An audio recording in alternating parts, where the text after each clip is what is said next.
Pulivendula ZPTC ఎన్నికలు, అలాగే Vontimitta ZPTC ఎన్నికలకు సంబంధించి అక్కడ జరిగిన పరిణామాలు, ఆ సందర్భంలో జరిగిన ఇష్యూస్ ఏవైతే వాటి మీద చెబుతూ నేను ఒక వీడియో చేశాను. నా వీడియో కింద ఒక కమెంట్ చూశాను. అందుకే ఇవాళ ఈ వీడియో చేయాల్సొచ్చింది. ఆ కమెంట్ ఏంటంటే, మీరు పులివెందుల జెడ్పీటీసీ గురించి మాట్లాడారు బానే ఉంది. మరి కుప్పంలో 2021లో ఎన్నికలు జరిగినప్పుడు, అప్పుడు జరిగిన పరిణామాల గురించి మీరు విశ్లేషించగలుగుతారా అని చెప్పి ఒక ప్రశ్న నన్ను అడిగిన నేపథ్యంలో దాని గురించి విశ్లేషించే ప్రయత్నం చేస్తాను.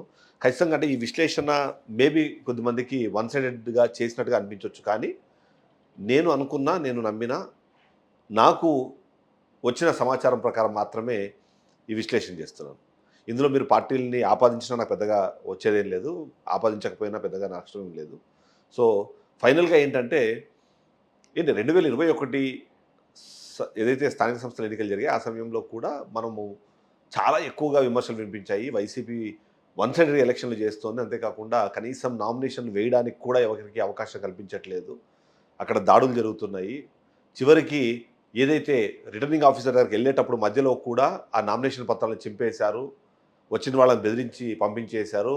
ఆల్రెడీ నామినేషన్ వేసిన వాళ్ళను బెదిరించి మరీ వాళ్ళను విత్‌డ్రా చేసుకునేలాగా ప్రోత్సహించారు, ప్రేరేపించారు అన్నది అలాంటి వాదనలు వినిపిస్తూ వచ్చాయి. సరే, వాటిని ఇన్ హౌస్‌లోనే ఎళ్ళాలనుకోవట్లేదు. ఖచ్చితంగా ఒక ప్రభుత్వం అధికారంలో ఉన్నప్పుడు, ఒక పార్టీ అధికారంలో ఉన్నప్పుడు వాళ్ళు ఎంతో కొంత అధికార దుర్వినియోగానికి పాల్పడతారు. దానికి అనుగుణంగానే అక్కడ ఇలాంటి పరిస్థితులు జరుగుతాయి. ఆంధ్రప్రదేశ్‌లో ఇది చాలా సర్వసాధారణమైన విధంగా చాలామంది మాట్లాడుతుంటారు. అయితే ఇక్కడ కొన్ని ఇంట్రెస్టింగ్ ఫ్యాక్ట్స్ మాత్రం చూడాలి. ఎందుకంటే ఎక్కడైతే నామినేషన్‌లు పడ్డాయి, ఎక్కడైతే నామినేషన్‌లు జరిగి ఎన్నికలు జరిగాయి, అక్కడ మాత్రం మొన్న జరిగినంత భయంకరంగా ఎక్కడ గాని గొడవలు గానివ్వండి, ఇష్యూస్ గాని జరగలేదు అన్నది మాత్రము చాలామంది అంటున్నారు. విశ్లేషకులు కూడా అదే భావన వ్యక్తం చేశారు. ఆ నేపథ్యంలో 2021 కుప్పం పరిధిలో ఉన్న 4 జడ్పీటీసీ స్థానాలకు ఎన్నికలు జరిగిన నేపథ్యంలో అప్పుడు వైసీపీ అభ్యర్థికి ఎన్ని ఓట్లు పడ్డాయి, టీడీపీ అభ్యర్థికి ఎన్ని ఓట్లు పడ్డాయని కూడా ఒకసారి మనం డిస్కస్ చేసే ప్రయత్నం చేద్దాం. ఆ విధంగా చూస్తే కుప్పంలో జడ్పీటీసీ స్థానానికి సంబంధించి వైసీపీ ఎవరైతే నేత ఉన్నారో, అప్పుడు అభ్యర్థి ఉన్నారో, ఆయనకి 21,548 ఓట్లేస్తే, అదే టీడీపీ అతనికి 6,829 ఓట్లు వచ్చినాయి. అంటే దాదాపుగా 30% ఓట్లు జడ్పీటీసీల్లో టీడీపీకి అలాగే వైసీపీకి మధ్యలో ఉన్న వ్యత్యాసం చూసినప్పుడు టీడీపీ ఆ రోజు అధికారంలో లేని టీడీపీకి 30% ఓట్లు, వైసీపీకి 60% ఓట్లు దాదాపుగా పడ్డాయని మనం చూడాల్సి వస్తుంది.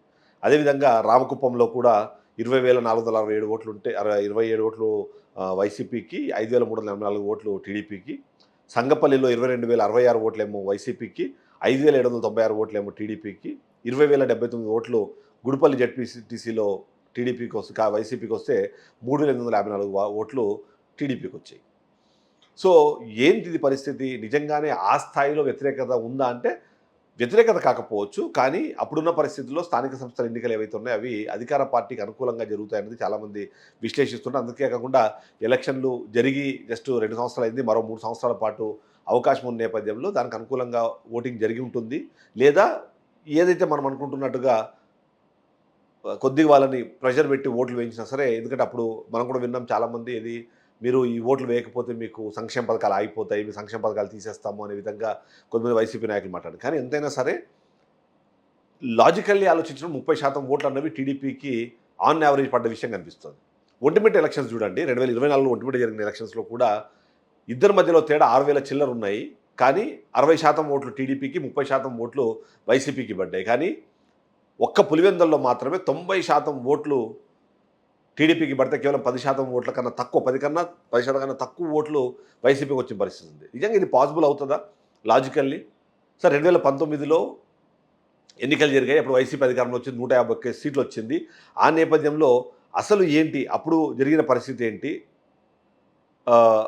అప్పుడు ఏం జరిగింది అనేది ఒకసారి మనము చూస్తే, 2019 ఎన్నికల సమయంలో కూడా చంద్రబాబు నాయుడు అక్కడ అధికారంలో ఉన్నారు. అప్పుడు జరిగిన అసెంబ్లీ ఎన్నికల్లో చూస్తే దాదాపుగా 1,146 ఓట్లు అన్నవి, అంటే 55.18% ఓట్లు చంద్రబాబు నాయుడుకి వస్తే, ఆయన సమీప అభ్యర్థి అయిన కేజే భరత్‌కి, అంటే కృష్ణచంద్ర మౌలి అనే వ్యక్తికి 69,424 ఓట్లు వచ్చినాయి. అంటే 38.25% ఓట్లు వచ్చినాయంటే కేవలం 30,722 ఓట్లు మాత్రమే ఆయనకు మెజారిటీ వచ్చింది. అంటే ఇక్కడ నేను చెప్పాలనుకుంటున్నది ఏంటి అంటే, అక్కడ వన్ సైడెడ్ ఎలక్షన్స్ అన్నవి కుప్పంలో ఎప్పుడూ జరగలేదు. అదే 2019లో మనము ఒకసారి జగన్మోహన్ రెడ్డి దాని సంగతి ఏందో ఒకసారి మనం చూసే ప్రయత్నం చేద్దాం. 2019 అసెంబ్లీ ఎన్నికలు జరిగినప్పుడు 1,32,356 ఓట్లు జగన్మోహన్ రెడ్డికి పడితే అప్పుడు సతీష్ రెడ్డికి 42,246 ఓట్లు, అంటే కేవలం 23% ఓట్లు మాత్రమే ఆయనకు పడితే ఆ దాదాపుగా 73% ఓట్లు ఆ రోజు జగన్మోహన్ రెడ్డికి పడ్డాయి. అంటే లాజిక్గా నేనేం చెప్తానంటే అక్కడ మళ్ళీ 70, 75, 25 అనుకుందాం, జస్ట్ 75-25% ఓట్ షేర్లు. అంటే ఏ రోజు వన్ సైడెడ్గా ఎలక్షన్లు జరిగినా అక్కడ 75% ఓట్లు జగన్మోహన్ రెడ్డి తీసుకుంటే, అదే సందర్భంలో ఇక్కడ చంద్రబాబు నాయుడు 2019లో 50% ఓట్లు మాత్రమే వచ్చాయి. ఆ తర్వాత జరిగిన ఎలక్షన్స్లో 60% ఓట్లు వైసీపీకి, 30% ఓట్లు టీడీపీకి పడిన పరిస్థితి కనిపిస్తుంది. ఇక 2024కి వచ్చిన తర్వాత ఒకసారి చూద్దాం. 2024లో ఏం జరిగింది? 2024 ఎన్నికల్లో వైసీపీ ఓడిపోయినా, వైసీపీ అధికారంలోకి రాకపోయినా, ఘోరాతి ఘోరమైన డిఫీట్ని వైసీపీ చూసినా సరే 2024 అసెంబ్లీ ఎన్నికల్లో జగన్మోహన్ రెడ్డికి 1,16,315 ఓట్లు వచ్చాయి. అంటే దాదాపు 61% ఓట్లు జగన్మోహన్ రెడ్డికి వచ్చాయి. టీడీపీ ఓట్లు ఎన్ని వచ్చాయి? బీటెక్ రవికి 54,628 ఓట్లు, అంటే 28%, అంటే 60-30. అంటే నేను జస్ట్ రౌండ్ ఫిగర్ చేసి చెప్తాను. 60% ఓట్స్ ఆయన, 61% ఆయనకు వస్తే 28% ఈయనకు వచ్చినాయి. అంటే మెజారిటీ 61,000 ఓట్లు మెజారిటీ అనేది ఆ రోజు వచ్చింది. కానీ అదే పులివెందుల జెడ్పీటీసీ స్థానంలో లాజిక్ ఏమన్నా కనెక్ట్ అవుతుందా? 90% ఓట్లు వైసీపీకి పోయి టీడీపీకి వచ్చి వైసీపీ కేవలం 10% కన్నా తక్కువ ఓట్లు రావడం అన్నది. మరి అప్పుడు 2024 సందర్భంలో అసలు చంద్రబాబు నాయుడు పరిస్థితి ఏంటో ఒకసారి చూద్దాం. చంద్రబాబు పరిస్థితి ఏంటి? 1,21,929 ఓట్లు అన్నవి చంద్రబాబు నాయుడుకి వచ్చి, అంటే 59.96%. భరత్కి ఎన్ని ఓట్లు వచ్చినాయి? 73,923 ఓట్లు, అంటే 36.35%. అంటే అక్కడ 60% ఓట్లు టీడీపీకి వస్తే దాదాపుగా 35%, 36% ఓట్లు వైసీపీకి వచ్చాయి.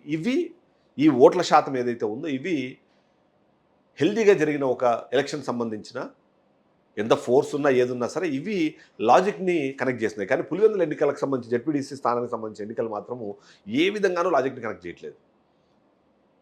మొదటి పాయింట్, చంద్రబాబు నాయుడు సొంత నియోజకవర్గంలోని జెడ్పీటీసీలకు ఆ రోజు అంత హవా ఉన్నా సరే 30% ఓట్లు అన్నవి జెడ్పీటీసీ అభ్యర్థికి వస్తే, ఇవాళ ఏ స్థాయిలో హవా ఉన్నా సరే వైఎస్ జగన్మోహన్ రెడ్డికి సంబంధించిన సొంత నియోజకవర్గంలోని ఒక జెడ్పీటీసీకి కేవలం 10% కన్నా తక్కువ ఓట్లు వచ్చే అవకాశం ఉందా?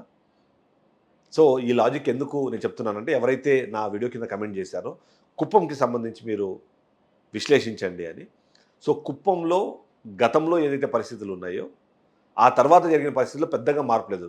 చంద్రబాబు నాయుడు 55 నుంచి 60% మధ్యలో మాత్రమే ఓట్ షేర్ అన్నది సంపాదించుకుంటే, అదే జగన్మోహన్ రెడ్డి 60% పైగా ప్రతిసారి ఆయన చేసుకుంటున్న 73% వరకు కూడా ఆయన రిజల్ట్స్ వచ్చిన పరిస్థితి, అంటే 60 నుంచి 75% వరకు.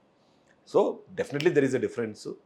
ఈ ఎన్నికలు ఖచ్చితంగా ప్రజాస్వామ్యబద్ధంగా జరగలేదు అని చెప్పడానికి వైసీపీ వాళ్ళు కానివ్వండి, విశ్లేషకులు కానివ్వండి, ఆయన అనుకూలంగా మాట్లాడే వాళ్ళు కానివ్వండి చూపిస్తున్న స్టాట్స్ ఇవి అని చెప్పొచ్చు. నేను కూడా దీనికి ఎస్ కరెక్ట్ అని ఎందుకు అంటున్నాను అంటే, అది ఇల్లాజికల్గానే కనిపిస్తుంది. పులివెందుల ఎన్నికలకు సంబంధించి, జెడ్పీటీసీ ఎన్నికలకు సంబంధించిన రిజల్ట్స్ ఏవైతే ఉన్నాయో అవి ఏ విధంగా చూసినా సరే లాజిక్గా కనిపించట్లేదు.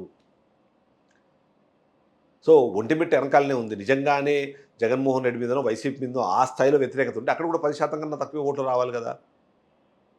అక్కడ రాంప్రసాద్ రెడ్డి డైరెక్ట్గా ఉండి మరి ఎన్నికలు జరిపించాడు.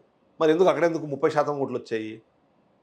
వైసీపీకి ఎందుకు పులివెందల్లో జెడ్పీటీసీలో కేవలం 10% కన్నా తక్కువ ఓట్లు వచ్చాయంటే సింపుల్, అక్కడ 100% రిగ్గింగ్ జరిగింది అని నమ్మడానికి, ఒప్పుకోవడానికి సంబంధించిన ఆధారాలుగా వీటిని చూడాల్సిన అవసరం ఉంది.